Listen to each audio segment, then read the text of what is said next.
Halo teman-teman, jadi dalam video kali ini kami akan menjelaskan tentang komunikasi organisasi berbasis teknologi digital. Tapi sebelumnya teman-teman tahu nggak sih apa itu komunikasi organisasi? Komunikasi organisasi adalah proses penciptaan, penyampaian, penerimaan, dan pertukaran pesan atau informasi yang berlangsung di dalam satu organisasi. Nah, dalam era globalisasi dan perkembangan teknologi yang sangat pesat, komunikasi organisasi telah mengalami transformasi yang signifikan.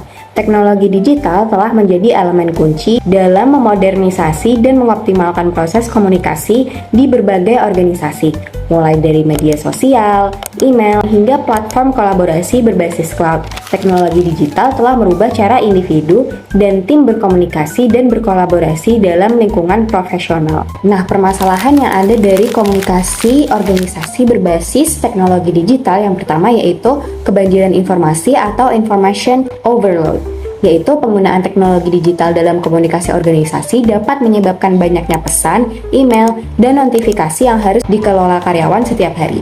Hal ini dapat membuat karyawan kewalahan, kehilangan fokus, dan menurunkan produktivitas kerja. Yang kedua yaitu risiko keamanan dan privasi.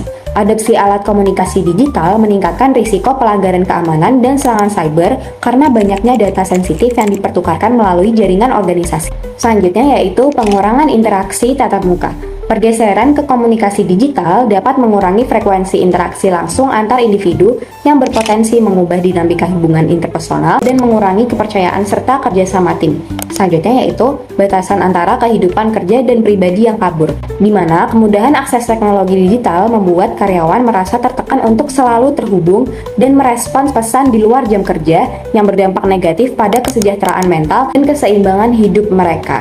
Yang terakhir yaitu kebutuhan pelatihan dan manajemen perubahan, di mana organisasi jadi menghadapi tantangan dalam melatih anggota agar dapat menggunakan teknologi digital secara efektif dan mengintegrasikannya ke dalam budaya kerja yang membutuhkan pendekatan strategis dan pemahaman mendalam.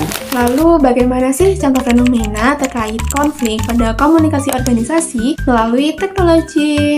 Yang pertama, kebanjiran informasi seperti banyaknya pesan yang masuk ke otak kita membuat otak kita itu merasa kewalahan. Hal ini ditinjau dari teori kebanjiran informasi yang menyatakan banyaknya informasi yang masuk menyebabkan penurunan produktivitas pada suatu pekerja dan kualitas komunikasi. Yang kedua, risiko keamanan dan privasi. Pada komunikasi digital membawa risiko pelanggaran data, sehingga sistem komunikasi digital perlu perlindungan dari serangan siber. Yang ketiga, pengurangan interaksi tatap muka. Komunikasi digital dapat mempercepat arus pesan. Contohnya, sekarang kita dapat melakukan pembelian dengan komunikasi digital tanpa perlu tatap muka dengan penjual. Nah, hal itu dapat mengurangi kualitas hubungan manusia melalui tatap muka. Teori pada fenomena ini didukung dengan kurangnya interaksi dapat mengurangi semangat dan kolaboratif. Yang keempat, batasan antara waktu kerja dan pribadi yang kabur. Teori pendukung dari fenomena ini adalah batasan waktu kerja yang perlu diterapkan dalam komunikasi digital. Yang kelima, kebutuhan pelatihan dan manajemen perubahan. Seperti halnya pada perusahaan yang melakukan pelatihan penggunaan APD untuk menjaga keselamatan kesehatan. Nah, teori fenomena ini adalah pelatihan itu diberikan untuk meningkatkan kebutuhan dan efisiensi serta keselamatan. Kebanjiran informasi, gimana sih solusinya? Sini aku jelasin. Yang pertama, kamu bisa gunakan platform yang terpadu, contohnya seperti Microsoft Teams.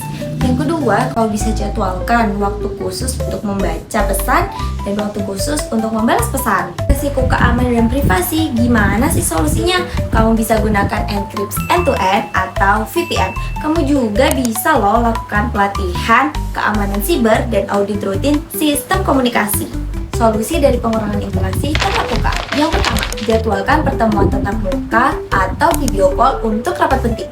Yang kedua, kamu harus bangun budaya komunikasi yang empati, bukan hanya sekedar fungsional. Batasan antara kehidupan kerja dan kehidupan pribadi. Solusinya, kamu bisa terapkan jam kerja digital yang dapat diterima dan dapat dihormati.